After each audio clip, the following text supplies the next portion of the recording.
We are backtracking how lawyers are so central to this case. The New York Times reports that Trump's legal fate again rests in the hand of a lawyer, this time Evan Corcoran, and in New York, former lawyer and convict Michael Cohen. As promised, Chris Hayes is here. We've been going through all of this stuff together. I give you the floor because this is a story, and you've been telling this story as we all have. What do you see here? Well, the details about Corcoran's actions to me are some of the most dramatic and unintentionally hilarious in the whole indictment, because basically what happens is Donald Trump doesn't tell Corcoran he's going to go behind his back and hide the truth from him, but he's acting so obviously sketchily that Corcoran is clearly freaked out that that's the case. That he can tell in real time. He can tell. There's 2 weeks that go by between May 23rd, when the subpoena comes in and when they have to deliver the documents. And the plan is Corcoran's going to do the search. Now, unbeknownst to Corcoran and revealed in the indictment, at least according to the government, there's 2 weeks in which Walt Nauta and Donald Trump are moving boxes here, there, and everywhere, all over the property, away from the spot that Corcoran is going to search them. Right. The point is that they're not hiding them from the FBI.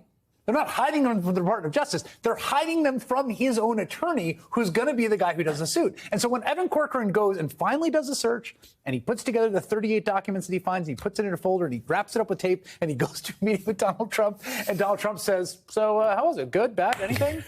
How was it? Like, having known that he got rid of a lot of stuff, he then tells Corcoran famously to pluck, right?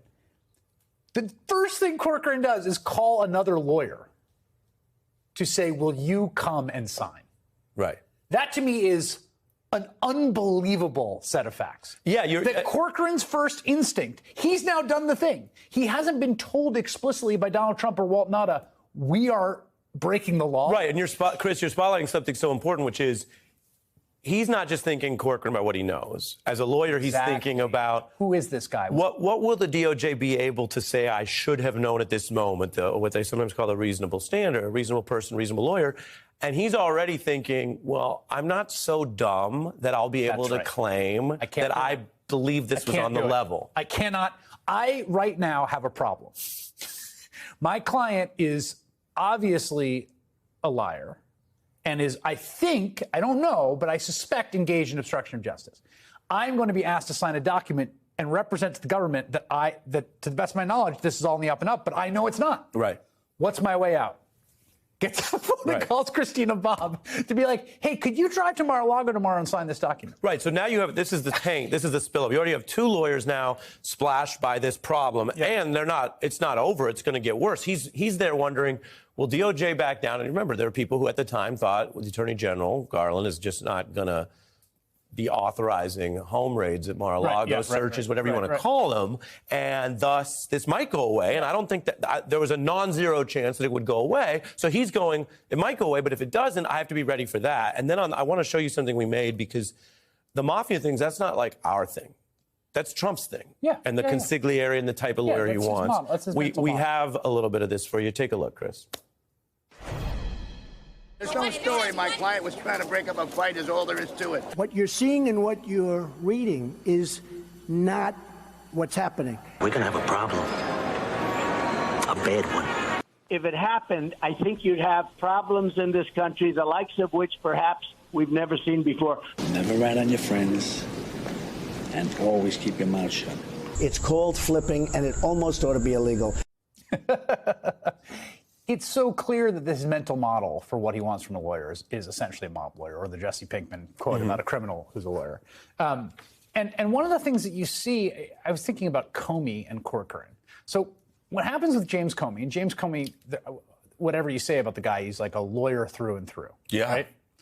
People forget he was Deputy Attorney General. He was Deputy Attorney General. He's like, that's his thing, right? So, well, Comey is the kind of guy who's a very lawyered guy, and is so freaked out by the interaction he has with Trump that he's like, I got to go paper this. Meaning, I have to go make a contemporaneous note of this, which is like a very like lawyerly thing when you're in a situation where like things are sketchy, things are weird, I don't like this. You paper it, you send memo to file. You 100%. now have a written record that says, this is what happened, here it is, right? The fact that, you know, Comey's first interaction with Trump, he like runs home to the computer and memos to file. Corcoran's doing the same thing with his own client, because he feels himself being nudged into a criminal conspiracy. And as a lawyer, the shield that he has is notes in a contemporaneous record. So he's got to go memo to file. And that's why I mentioned the Cohen of it all, which is you watch that story. Cohen, that's yeah, and whether if you know it only in the vaguest terms, you go, oh, well, he went to jail for a campaign crime. Did he go rogue, or he did that for Trump, but they just didn't have it on him, versus, your own problems. And we have here, I want to put up some of the lawyers that Donald Trump has been through. You see convicted. McGahn spoke out. Resignations have only increased. That's more since Friday. Yeah, we got Trustee. Subpoenaed that's the real bad one, where you say that doesn't mean they all did something wrong, but it means that, again, in various proceedings, they were called upon to go beyond the role you're supposed to play into being a witness. Right, and I think we hear it in that the little bit of sound you play with Trump, it's true. It's like attorney-client privilege is a bedrock of, Anglo-Saxon law, right? And I think law the world over in all sorts of traditions and codes. But it's very clear, Trump obviously was a kind of protege of Roy Cohn, and he was, Roy Cohn mentored him in certain ways.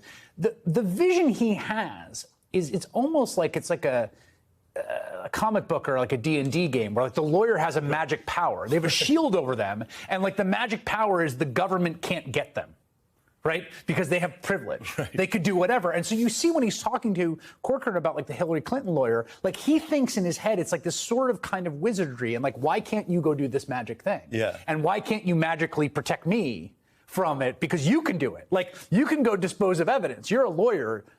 You've been entrusted with your magic power. I can't do it, but why can't you do it? That's the way that he conceives of lawyers. And it's why routinely and systematically, I think we've seen, I think it's fair to say over history, he has pushed the boundaries of what is certainly ethical, but even more so legal to do for lawyers. So this goes to a question I want to ask you that we didn't really get into during all of our breaking news coverage Friday, but we sit around and we try to make sense of this. What do you think when you compare Jack Smith's storytelling, which is what the speaking indictment is, right, which is a preview of the story they're going to try to tell a jury, compared to either Mueller or really every other investigator Trump has faced? Because the district attorney in New York was stuck kind of trying to make a narrow case. Mueller ultimately landed with a very long, convoluted story. I say that charitably. What do you think? Because, as you know, the jury's going to be instructed on the law, but they're going to listen to the story. Well, it's the best storytelling yet, but I think that's also because the facts are clearest. I mean, look, you and I are both in the storytelling business, and whether you have a good story to tell, right? I mean, it's a question of what are the facts and how is it told, and those two things both have to be there. I think in the case of if you go back to that Mueller indictment of the Russian operatives, that was incredibly compelling storytelling, and to me seemed, I mean, it never got litigated in court because obviously they're not going to extradite. We didn't have those trials. Yeah, we didn't have those trials. But that was very compelling storytelling. I mean, remember the guy who was like talking to his parents and saying like the FBI's possibly onto us, in the middle of his workday? It was like there were some incredible, dazzling details in there. Ultimately, though, I think the facts here are so clear and so egregious, particularly around the obstruction, that this is as compelling as you can get. Wow. Yeah. As compelling as you can get is good. The one thing I would add to that, though, is that, like, again, I think we all feel this, and I don't want to put your words in your mouth. I mean, my feeling is, and I've said this before, and I said it on the air the other night, like, the man attempted to end American constitutional democracy. Yes. It's the gravest political crime committed by anyone in the nation since secession. That, to me, is the ultimate question for the legal system, which is, can he be held legally accountable for that?